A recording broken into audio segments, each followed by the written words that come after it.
वक्फ amendment bill के बाद दूसरा मुद्दा बनेगा यूनिफॉर्म सिविल कोड।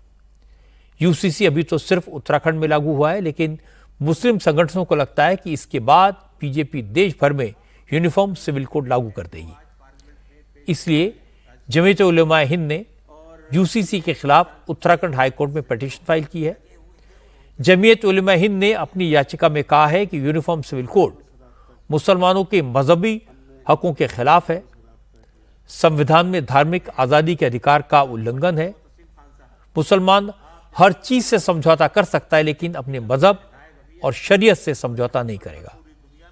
आज जमीयत उलमा हिंद के अध्यक्ष मौलाना अरशद मदनी ने कहा, यूनिफॉर्म सिविल कोड मुसलमानों को दबाने की सोची समझी साजिश है, इसलिए वो इसके खिलाफ आखिरी दम तक लड़ेंगे। जमीयत उलमा इस सिलसिले के अंदर उत्तराखंड में कोर्ट के अंदर चली गई है।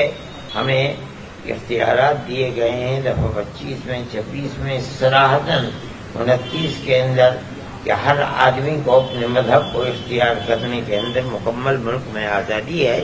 आज की ये गवर्नमेंट उसे तब्दील करना चाहती है, तरमीम करना चाहती है, या उस दस्तूर की दफा को ख़त्म करना चाहती है, मुसलमान को अपने मजहब से दूर करना चाहती है। हम जहां तक इसकी मुदाफ़ात कर सकेंगे करते रहेंगे और हमने इसी सिलसिले में कदम उठाया है।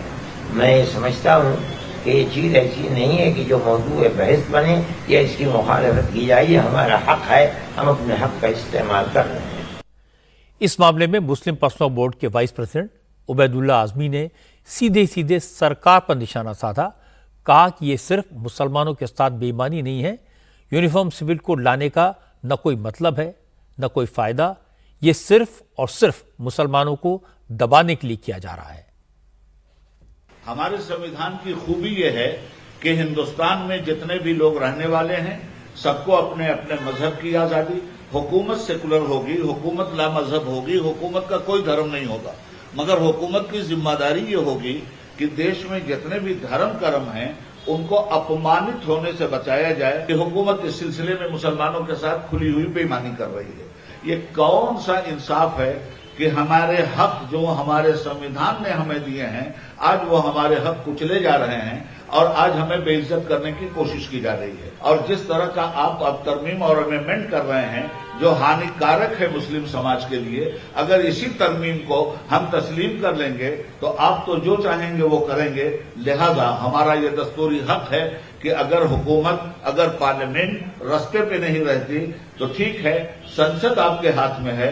हमारे दस्तूर और संविधान ने सड़क को भी हमारे हाथ में रखा है।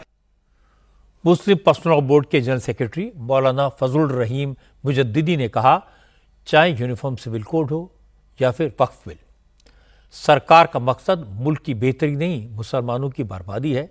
सरकार हिंदू मुसलमान के बीच नफरत फैलाना चाहती है, लेकिन मुस्लिम संगठन अपने मुल्क में ये सब नहीं होने देंगे। हमारा ये मुल्क इस वक्त नफरत की आग में इतना झुलस दिया गया है, इतना डाल दिया गया है कि ये मुल्क नफरत की आग में झुलस रहा है। हम ये चाहते हैं कि हिंदू भाईचारा, मुसलमान भाईचारा, तमाम कम्युनिटी के साथ में एक अमन और सलामती के साथ में इस मुल्क में रहे और इज्जत के साथ जिंदगी गुजारे। यहाँ मुसलमानों के खिलाफ इतना तशद्दुद और इतनी नफरत बढ़ा दी गई है कि कदम कदम पर मुसलमानों के साथ में नाइंसाफियां हो रही हैं और उसका जीता जागता सबूत ये यूनिफॉर्म सिविल कोड भी है और ये अपना वक्फ तरमीम बिल भी है। इनको इस देश की तरक्की से या किसी बुराई को दूर करने का मकसद से नहीं, सिर्फ और सिर्फ मुसलमानों को टॉर्चर करना और उनके हक को छीनना, यही इसके पीछे उद्देश्य है। हम ये चाहते हैं कि हुकूमत को ये चाहिए कि उसकी सबसे बड़ी जिम्मेदारी है कि इस मुल्क में अमन और अमान और इंसाफ बाकी रहे और हुकूमत ये चाहती है कि ये मुल्क तरक्की करे। तो ये बात याद रखिए कि आपका ये जुमला सबका साथ सबका विकास, ये बहुत अच्छी बात है, लेकिन हम ये देखते हैं कि सबका साथ और कुछ का विकास हो रहा है, तो ये नजरअंदाजी इस मुल्क के लिए अच्छी नहीं है। आपने देखा इस्लामिक स्कॉलर, मौलाना, मौलवी जोर जोर से ये तो कह रहे हैं कि यूसीसी मुसलमानों के खिलाफ है। वो ये कह रहे हैं कि ये मजहबी मामलों में दखलंदाजी है, लेकिन वो ये नहीं बताते कि यूसीसी से इस्लाम पर क्या खतरा होगा। कैसे खतरा होगा, दखल कैसे होगा, कोई निकाह करे, कोई 7 फेरे ले, कोई आनंद कारज करे, इसका यूसी से कोई लेना देना नहीं है। यूनिफॉर्म सिविल कोड में सिर्फ शादी का रजिस्ट्रेशन जरूरी किया गया है। एक वाइफ के रहते दूसरी शादी को गैर कानूनी बनाया गया है। लिव इन रिलेशनशिप का रजिस्ट्रेशन जरूरी किया गया है। लिव इन रिलेशनशिप के दौरान पैदा हुए बच्चों को कानूनी हक दिया गया है। इसमें तो कोई गलत बात नहीं लगती। ये सारे प्रोविजन महिलाओं के हक को महफूज करने के लिए अच्छे हैं और इसका विरोध क्यों हो रहा है ये समझना मुश्किल है। 3 तलाक और 4-4 शादियां तो कई इस्लामिक मुल्कों में भी गैर कानूनी मानी गई हैं। तो क्या वो सारे मुल्क इस्लाम की तौहीन कर रहे हैं? क्या वहां इस्लाम खतरे में पड़ गया है? हमारे देश के संविधान ने सबको धार्मिक स्वतंत्रता दी है, लेकिन मजहब के नाम पर कुप्रथाओं को जारी रखने की इजाजत कैसे दी जा सकती है?